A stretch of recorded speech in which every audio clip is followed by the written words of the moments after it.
et la sœur Judith qui est là, et les frères Gatti. On a évolué à l'église de la bande, comme il a dit, nous avons cherché le ensemble. Donc le pasteur Ronald Diallo était notre responsable de la jeunesse. Et donc, il travaille dans ça, il travaille séculier, mais il y a aussi une église à Portivo, il y a des grandes églises à Kinshasa. Voilà. Le pasteur Stanley aussi, c'est il est dans le ministère, il est aussi dans le travail séculier. Donc ceux qui sont intéressés, à la fin, vous allez voir l'équipe qui est venue du pasteur Sylvain pour vous accompagner. Nous allons ouvrir rapidement notre nouvelle. Dans Genèse 37. Je crois qu'on n'a pas besoin d'interprète aujourd'hui, tout le monde est content. Le pasteur annoncé à d'autres églises de Columbus. Dimanche, le week-end passé, j'étais absent parce que j'avais une conférence sur l'esprit derrière le rêve à Seattle, à Washington State. Le pasteur Charles nous a fait. Nous allons ouvrir notre Bible rapidement dans Genèse 37. Je vais parler ce matin de l'implication du rêve de Joseph dans la vie. Genèse 37, du premier verset au... Nous allons faire une lecture kangourou, du premier verset au 14e verset. Et puis... nous allons prendre, je crois, le verset 24, je vais vous dire. Prenons d'abord le premier verset au 14e verset. Je lis dans ma version, Genèse 37. Or, Jacob demeura au pays où son père avait séjourné, au pays de Canaan. Voici l'histoire des descendants de Jacob. Joseph, âgé de 17 ans, paissait les troupeaux avec ses frères et il était jeune berger auprès du fils de Bila et auprès du fils de Zippa, femme de son père. Et Joseph rapporta à leur père leur mauvais discours. Or, Israël aimait Joseph plus que tous ses autres fils, car c'était le fils de sa vieillesse. Et il lui fit une robe de diverses couleurs. Dans certaines versions, il est dit une tunique multicolore, ou de plusieurs couleurs. Mais ses frères, voyant que leur père l'aimait plus que tous ses frères, les haïssaient et ne pouvaient lui parler sans regret. Et Joseph eut un songe et les fit connaître à ses frères et ils les haïrent encore plus. Il leur dit donc, écoutez, je vous prie ce songe que j'ai eu. Voici, nous étions alliés de gerbes au milieu des champs. Et voici ma gerbe s'éleva et s'éteint debout. Et voici vos gerbes l'environnèrent et se prosternèrent devant ma gerbe. Alors ses frères lui dirent, régnerais-tu donc sur nous ou nous gouvernerais-tu? Et il les haïrent encore plus pour ses songes et pour ses paroles. Il eut encore un autre songe et les raconta à ses frères et il dit, voici j'ai eu encore un songe et voici le soleil et la lune et 11 étoiles se prosternaient devant moi. Et il les raconta à son père et à ses frères. Mais son père les reprit et lui dit, que veut dire ce songe que tu as eu? Faudra-t-il que nous venions, moi et ta mère et tes frères, nous prosterner en terre devant toi? Et ses frères furent jaloux de lui. Mais son père retint ces choses. Or, ses frères allèrent perdre les troupeaux de leur père à Sichem. Et Israël dit à Joseph, tes frères ne pèsent-ils pas les troupeaux à Sichem? Viens que je t'envoie vers eux. Et lui répondit, me voici. Verset 14e, et il lui dit, va donc voir comment vont tes frères et comment vont les troupeaux et rapporte-moi des nouvelles. Il envoya ainsi de la vallée d'Hébron et il vint à Sichem. Le verset 23e. Et dès que Joseph fut arrivé auprès de ses frères, ils les dépouillèrent de sa robe, de la robe de diverses couleurs qui était sur lui. Ils les saisirent et les jetèrent dans la fosse. Or, la fosse était vide, c'est-à-dire la citerne. Et il n'y avait point d'eau. Ensuite, ils s'assirent pour manger le pain. Et levant les yeux, ils regardaient. Voici une caravane d'Ismaélites qui venait de Galade.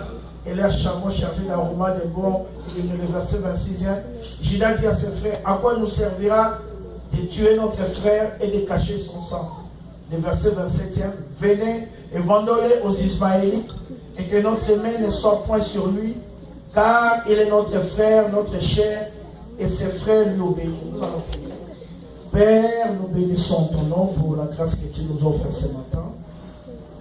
Je prie pour que ton peuple soit abondamment béni ce matin. Que moi-même aussi, je ne sois pas exclu, car le messager n'est pas plus grand que le message. Au-delà de ce que l'on va dire, je prie que ton peuple saisisse l'esprit de la parole. Je prie qu'une vie change ce matin. Qu'une destinée soit atteinte. Que tu changes le raisonnement de quelqu'un.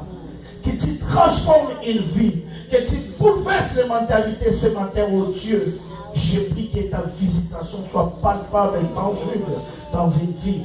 Que ton peuple dise, assurément Dieu nous a visité ce matin. Que l'homme disparaisse afin que ton Saint-Esprit soit vu. Saint-Esprit, nous te déclarons totale soumission et dépendance. Oh Père, laisse que l'onction du Saint-Esprit soit notre partage ce matin.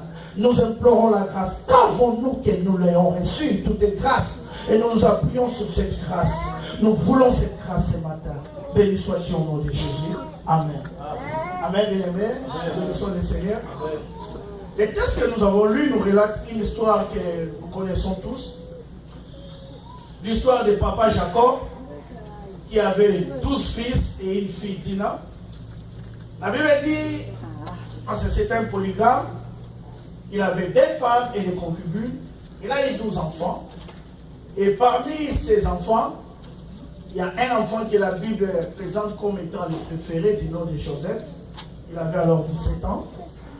Et son père lui fit coudre une tunique, une robe de plusieurs couleurs, comme signe d'affection et d'amour. Après un temps, Joseph, il commença à avoir des rêves. Il eut un premier rêve où il vit les gerbes. Les gerbes s'élevaient et il y avait sa gerbe à lui au milieu. Et toutes les autres gerbes se courbaient devant sa gerbe, se prosternaient. Il expliqua les rêves où il parla du rêve à sa famille. Il eut un second rêve où il vit les astres, c'est-à-dire les étoiles, la lune et le soleil se prosterner devant son étoile.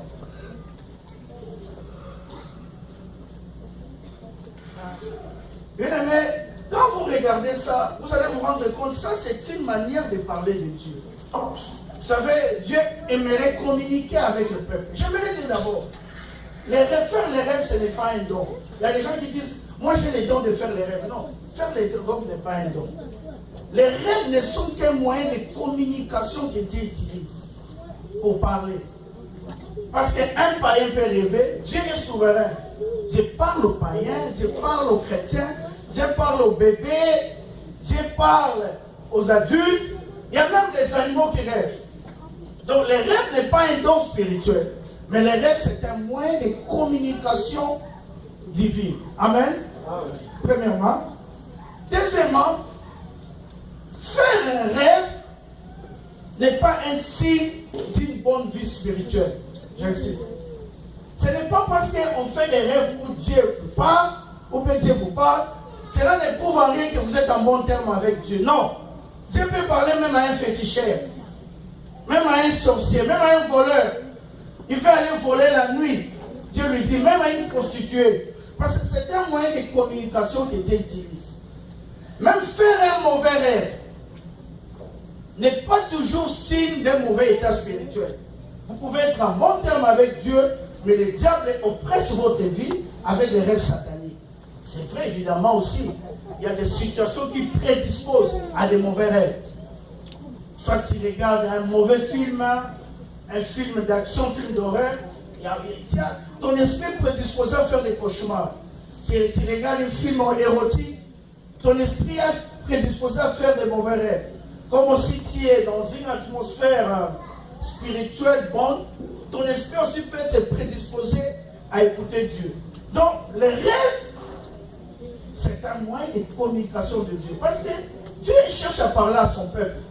Mais le peuple est tellement bis. Dieu cherche à parler. Il y en a même qui n'écoutent plus la voix de leur esprit. Je ne parle même pas du témoignage intérieur. Quand Dieu va s'adresser, il y a des gens qui étouffent. Alors, vous êtes tellement bis, il y a des gens qui ont 40 boulots, 50 boulots, 10 boulots, 20 boulots. Vous ne cherchez pas. Même si on prêche à l'église, les gens sont présents, mais les pensées ailleurs. Alors, Dieu est tellement stratège et malin. Pardon, voulais-je dire. Dieu est tellement sage. Il attend, comme dit la Bible dans Job 33, quand l'homme est couché, est endormi, c'est alors qu'il vient parler à l'homme, il met les sons à ses instructions, afin de les préserver du malheur ou de la tombe. Amen. Amen. Donc, j'aimerais d'abord mettre ce point. Le rêve n'est qu'un moyen de communication. Ainsi, Joseph eut ses rêves. Mais le problème ici, quand Joseph a ses rêves, c'est un rêve prophétique. C'est-à-dire, c'est un rêve dont le temps est fixé par l'accomplissement. Il y a plusieurs genres de rêves, ce n'est pas l'enseignement, c'est les rêves. Mais je vais vous dire seulement ça, c'est un rêve prophétique. C'est-à-dire, c'est un rêve où le jour J est déjà fixé dans la souveraineté de Dieu. Le mois M, l'année A, c'est-à-dire le temps opportun pour l'accomplissement est fixé. Mais le problème avec ces rêves ici ne parlaient pas seulement de Joseph. Donc, les rêves, peut-être, c'est la parole de Dieu, mais en termes image. Dieu se présente comme un metteur en scène. Il veut te parler, exemple, par rapport à ton foyer, par rapport à ton mariage. Il fait un décor. Il prend les acteurs, il met dedans. Lui-même choisit les lieux. Donc, c'est la parole de Dieu en termes imagés. Et, comme je dis, les rêves prophétiques, c'est-à-dire, ce sont des choses qui vont arriver dans la suite du temps. Amen. Suivez-moi bien. Alors, quand nous parlons de prophétie, il y a des lois qui nous permettent à étudier, à analyser des prophéties. Donc, comprenez, la Bible entière, c'est toute une prophétie. Nous avons des lois qui nous aident à interpréter la prophétie. Il y a comme la loi, j'ai dit, il y a comme la loi de la perspective prophétique. Exemple, je donne un exemple. Je suis en train d'aller à Columbus. Mais je ne suis pas encore arrivé à Columbus. Je peux voir Columbus de loin. Ça, c'est l'une des lois de perspective prophétique. Il y a plusieurs lois. Il y a une des lois qu'on appelle la loi de la double référence. Suivez-moi bien. J'explique cette prophétie et Joseph a dit. La loi de la double référence, c'est une loi prophétique qui dit ceci. Une seule écriture prophétique peut avoir 2 ou 3 applications. Je vais m'expliquer. Une seule écriture prophétique peut avoir 1 ou 2 accomplissements. En d'autres termes, les rêves que Joseph faisait ici ne concernaient pas seulement la vie de Joseph, mais ça parlait aussi de Christ. Selon la loi de la double référence, je donne 2 exemples, 3 exemples pour comprendre ça. Quand Dieu parle à Abraham dans Genèse 18, il lui dit, Abraham, il dit, cacherai ce que je vais faire à Abraham. Au temps fixé, je reviendrai et Sarah aura un fils. Selon la loi de la double référence prophétique, cette parole de Dieu, cette parole prophétique, dans sa première référence, parle d'Isaac comme fils d'Abraham. Mais dans son second, ou dans sa seconde référence, parle de Christ. Ce n'est pas seulement une parole qui s'adressait pour Isaac, mais c'était une parole aussi qui annonçait la venue de Christ. Je donne un autre exemple. Abraham a comme fils Isaac. Dieu lui dit, amène-moi ton fils, offre-le en sacrifice au mont Moriah. Il amène Isaac au mont Moriah. La parole que Dieu prononce là a double référence. Cette parole concerne Isaac. Parce que Isaac est le fils bien-aimé d'Abraham. Abraham doit l'offrir au mont Moriah en sacrifice. Souvenez-vous, Dieu n'est pas un cannibale. Je ne mange pas la chair humaine. Mais cette parole, c'est vrai, il a eu sa première référence ou son premier accomplissement dans la vie d'Isaac. Ainsi, Abraham a obéi à Dieu, a amené Isaac au mont Moriah. Mais dans son grand accomplissement, cela parle de la mort de Christ. Parce que c'est le même endroit où ça sera Golgotha. En fait, en réalité, il parlait du sacrifice de Christ, mais par Isaac. Quand il dit à Moïse, j'aimerais que vous puissiez faire un tabernacle dans le désert. Quand il dit à Moïse, va-t-il à Pharaon de faire laisser mon peuple afin qu'il me rende un culte qui constitue une communauté d'adorateurs. En plein désert, Dieu dit à Moïse, il donne à Moïse l'ordre de faire un tabernacle. Cette parole, dans sa première référence, concerne le tabernacle de Moïse dans le désert. Parce que le tabernacle, c'était l'habitation divine.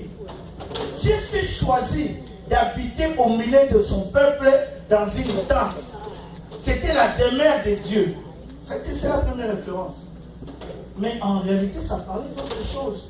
Cette parole ne parlait pas seulement du tabernacle présent, mais cette parole parlait de l'Église.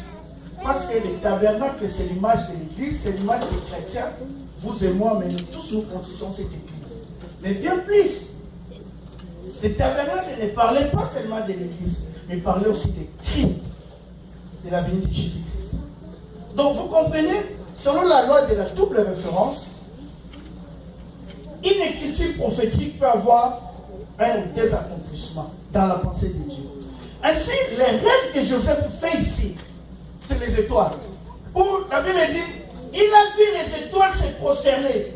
Ces rêves les concernaient par rapport à la parole de Dieu qui a donné la prophétie. Mais ça parlait plus de Christ, qui devait être élevé où tous les rois de la terre, tous les seigneurs de la terre allaient se prosterner devant la seigneurie de Jésus-Christ. Et tous les ministères aussi. Mais écoutez bien, la Bible dit ceci. Son père lui fit faire une tunique de plusieurs couleurs. La Bible l'appelle une tunique multicolore, une tunique bigarrée, une tunique à pan, à langue, à manche, selon les versions. La tunique, là nous sommes dans le contexte de l'époque. Ce n'était pas un habit. Quand vous lisez même les Écritures, vous allez vous rendre compte d'une chose. Quand Jésus parle des habits, Jésus-Christ distingue la tunique des vêtements et du manteau dans les évangiles. En d'autres termes, la tunique est un vêtement. Mais tout vêtement n'est pas une tunique. Donc Jésus-Christ faisait la différence entre la tunique, le manteau et les vêtements. C'est pour cela que vous allez voir même quand il sera arrêté plus tard. On vient, on prend, la Bible même le dit dans les psaumes, on prend son vêtement, mais on prend aussi la tunique de plusieurs, mais on ne partage pas la tunique. On partage les vêtements. La Bible fait la différence. Les militaires qui sont venus arrêter Jésus, ils ont partagé ces vêtements en 4 parties. Ça aussi c'est un message prophétique par rapport à Israël et à l'Église. Mais concernant la tunique, la Bible dit, ils n'ont pas déchiré la tunique. Parce que la Bible le dit dans le psaume. Et on devait jeter au sort pour que la tunique revienne à quelqu'un. C'était aussi l'image prophétique. Donc Jésus lui-même différencié. Donc quand on parle de la tunique c'est un vêtement parce qu'on la porte. Mais tout vêtement n'est pas une tunique. Alors la tunique avait sa signification à l'époque. On donnait ça, c'était l'habit réservé au prince. C'était l'habit réservé au futur chef des clans. C'était l'habit réservé à la personne qui avait l'estime, la distinction. Les papas qui devaient mourir devaient laisser un héritier. L'une des distinctions ou un des éléments qui les distinguait des autres, on lui donnait une tunique pour dire qu'il est différent des autres, qu'il a les choix de son père. Donc, mais la tunique aussi explique beaucoup de choses. Maintenant, quand j'entre dans l'aspect prophétique du vêtement, parce que la tunique ou le vêtement dans la Bible parle de beaucoup de choses. Ça peut parler d'une vie, ça peut parler d'une destinée, ça peut parler des différentes étapes de la vie de quelqu'un. C'est pour ça que vous allez voir Joseph apporter les différentes tuniques qui catégorisent les différentes étapes de sa vie. Il porte une tunique de faveur quand il est chez son père. Mais on le jette dans la citerne. On enlève cette tunique. Quand il va chez Potiphar, il a une autre tunique. Une autre étape de sa vie, la tunique de sanctification. Quand il va en prison, il a une autre tunique. Les différentes étapes. Et quand il devient premier ministre à la sortie de la prison, il a une autre tunique de l'élévation. Donc les vêtements dans la Bible peuvent parler aussi des étapes de la vie de quelqu'un, de la destinée. Les vêtements ou la tunique dans la Bible peut parler d'une vie. Ça peut parler d'une famille. Ça peut parler de la personnalité. Ça peut parler d'une nation. Ça peut parler de la relation entre l'homme et Dieu. Ça peut parler des œuvres. Donc il y a plusieurs explications spirituelles parlant de la tunique et des vêtements. Amen. Alors, il fait des rêves. Regardez une chose, suivez-moi. Son père lui donne la tunique. J'aimerais que vous puissiez me suivre. Dès qu'il fait les rêves, vous allez voir qu'il est l'objet de la haine de ses frères.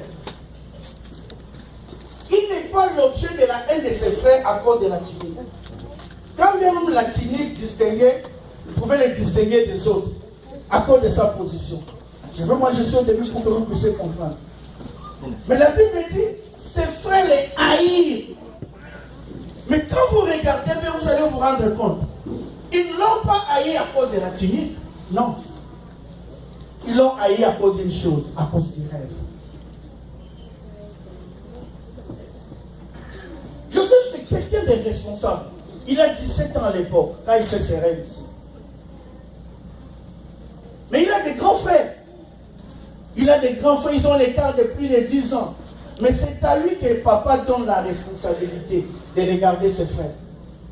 Son père l'envoie, la Bible dit, d'Hébron à Sichem. Un écart, une grande distance. Normalement, on ne peut pas envoyer un adolescent. Souvenez-vous que dans la contrée, il y a des lions, donc il y a des animaux féroces. Donc un animal féroce peut les capturer, peut les dévorer. Mais le papa prend le risque d'envoyer son fils chéri. Vous allez voir même quand Joseph est vendu, il refuse de laisser partir Benjamin. Il envoie Joseph. Cela explique quelque chose. Pourquoi il envoie Joseph? Parce que le papa est le seul de savoir de tous ses enfants qui est le responsable. Comme le père nous connaît, Dieu le père nous connaît. Donc le papa sait que malgré son jeune âge par rapport aux autres, il est plus responsable, il est mature. Il a 17 ans. Il envoie. Il dit, va voir tes frères et tu vas m'apporter les nouvelles. Il quitte la distance. On ne peut envoyer qu'un homme responsable. On ne peut pas envoyer un immature. Il part, il fait une grande distance. Et quand il arrive, ses frères le tuent. On les jette dans la citerne. D'abord, avant de jeter dans la citerne, c'est ce qui prouve la haine, l'objet de la haine. On dit, voilà les faiseurs de haine. Ah, faisons ceci, faisons ceci, c'est quoi, c'est Judas qui a eu la bonne idée? Non, ne les tuons pas. Donc c'est Dieu qui était derrière. Donc dans tout ce qui vous arrive là, il faut faire attention de voir toujours la main du diable. Il faut toujours chercher à voir la couleur de vos problèmes. Quand on parle des circonstances providentielles, cela ne dit pas toujours qu'elles sont positives. Dieu peut permettre que vous soyez chassé quelque part. Dieu peut permettre que vous soyez incompris. Dieu peut permettre que vous soyez mal aimé, mais pour atteindre un but. Dieu peut permettre même des maladies. Je connais une femme de Dieu. Il a une maladie incurable. Alors que Dieu l'appelait au ministère refusé. Jusqu'au lit d'opération. Le médecin veut opérer. Il entend la voix de Dieu dire, vas-tu accepter de me servir ou non? Si tu refuses, je te tue. Si tu acceptes. Donc Dieu l'a amené. Je me souviens de cet homme de Dieu qui préparait la campagne d'évangélisation. Il a jeûné pendant des mois. Et le jour de la campagne, il était malade. Quelqu'un dit là, nous avons dit, c'est bon, mais c'est pour ton œuvre. Je veux non, qu'une autre personne prêche, pas toi. Il est tombé malade. Il ne se préparait pas pour aller boire au bar ou pour aller faire une fête pareille, mais il s'est préparé pour donner les âmes pour Dieu, mais il tombe malade. Et quand il tombe malade, Dieu dit, maintenant tu vas m'écouter. Parce que c'est l'église dans le ministère, j'ai besoin de te parler aussi. C'est ton lit d'hôpital, tu vas écouter. Alors il reçoit des questions. Donc vous comprenez, Dieu me permettre quelque chose. Alors Joseph, on voulait le faire tuer. Mais Dieu permet qu'il y ait une pensée dans le cœur de quelqu'un. Il dit non, ne le tuons pas, il est notre sang. Jetons-le dans la citerne. Et quand ils ont vu les Israélites venir, ils l'ont vendu. On l'a dépouillé de sa tunique, comme dit la Bible. Ils ont pris un animal qu'on a tué, ils ont versé le sang, ils l'ont envoyé chez le papa. Elle dit, reconnais si c'est ton fils. Vous savez, quand vous lisez cette histoire, vous pouvez vous dire que le papa fait un deuil inutile, n'est-ce pas? Parce que Joseph était en vie, ce n'était pas son cadavre, ce n'était pas son sang, c'était le sang d'un bouc.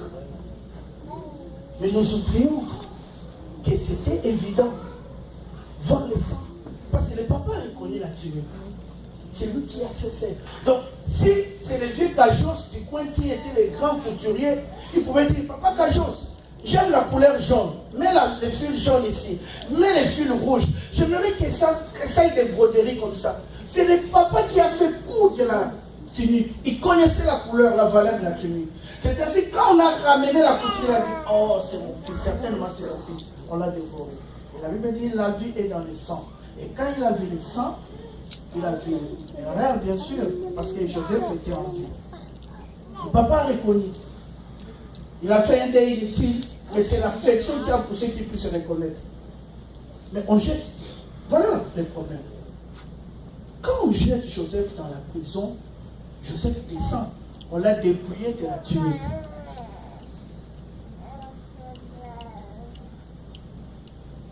On l'a dépouillé de la tunique, n'est-ce pas? La tunique qui avait de la valeur devant les yeux. Mais on a laissé quelque chose. On n'a pas dépouillé de la du rêve. On a dépouillé la tunique, mais on n'a pas dépouillé du rêve. Il s'est séparé de la tunique, mais il ne s'est pas séparé du rêve. Il est allé dans la citerne avec son rêve, mais sans tunique.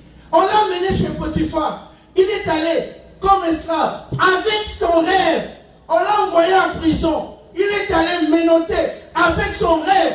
On l'a sorti de la prison. Il est sorti de la prison avec son rêve. Il ne s'est jamais séparé de son rêve. Ce matin, je déclare à quelqu'un que rien ne te sépare de la vision de Dieu dans ta vie. Que rien ne te sépare du rêve de Dieu.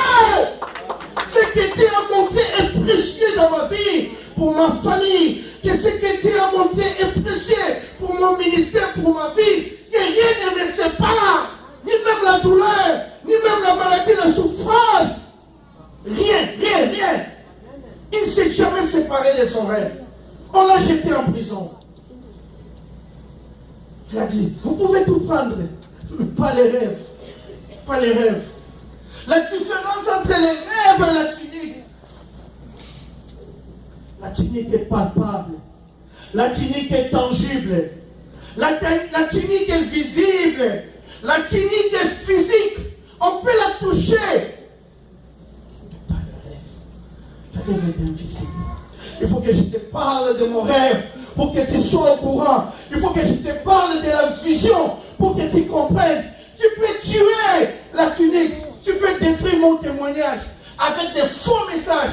Tu peux détruire mon témoignage avec la calomnie. Mais cela ne coûtera rien en rien. Le rêve que j'ai reçu en Dieu, la chose de Dieu dans mon intérieur, personne ne peut l'atteindre parce qu'elle est immatérielle, elle est invisible. C'est Dieu qui l'entre dans moi. La différence, la tunique est physique. Plusieurs ont la tunique, n'ont pas le rêve. C'est ça le problème. Les chrétiens, l'implication du rêve de Joseph, qu'est-ce que Dieu veut nous enseigner? Dieu veut nous enseigner ceci, que nous devons quitter la dimension de la tunique pour rejoindre la dimension du rêve. La tunique peut être un talent que quelqu'un a. Tu peux chanter bien, c'est une tunique.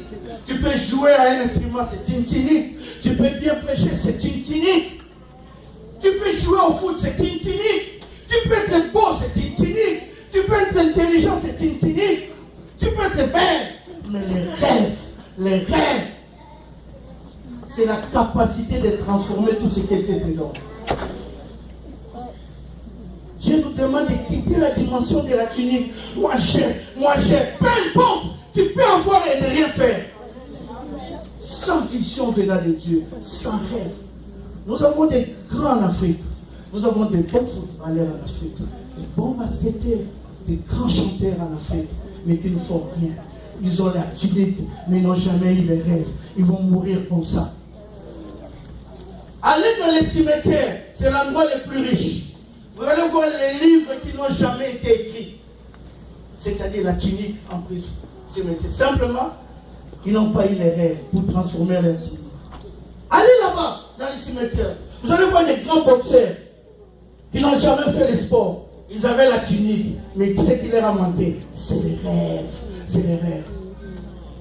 Plusieurs chrétiens ont la grosse tête. C'est-à-dire, ils ont la tunique. Moi j'ai. L'homme n'est pas ce qu'il a, mais l'homme est ce qu'il est. Mais Dieu n'a pas peur de toi parce que j'ai les dons spirituels, je prêche bien, je prie bien, je fais ceci bien, je chante. Le diable n'a que faire de ça. Il y a plusieurs gens qui ont la tunique. Mais les rêves, combien? La vision. C'est ce qui fait des faux pays africains. Ils ont les coltans, ils ont les diamants, ils ont l'or, ils ont les manganèses, ils ont le pétrole. Mais la vision leur manque pour transformer cela, pour que les peuples puissent en bénéficier. Mais ceux qui n'ont pas ça, ils ont la vision. Les pays sont développés. Donc vous comprenez que les rêves sont plus importants que la tunique.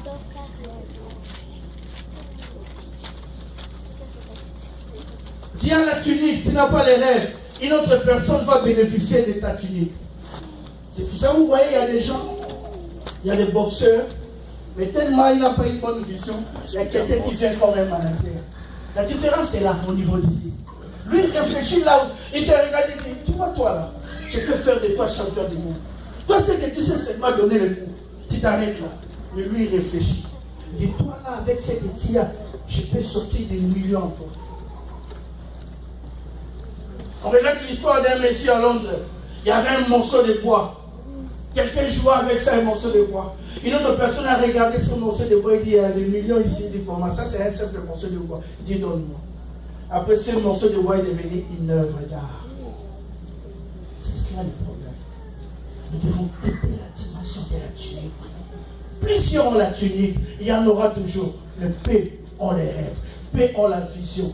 Peu ont la capacité de transformer leur grâce. Plusieurs peuvent écrire des livres ici. Combien les font? Plusieurs peuvent faire des albums. Combien les font?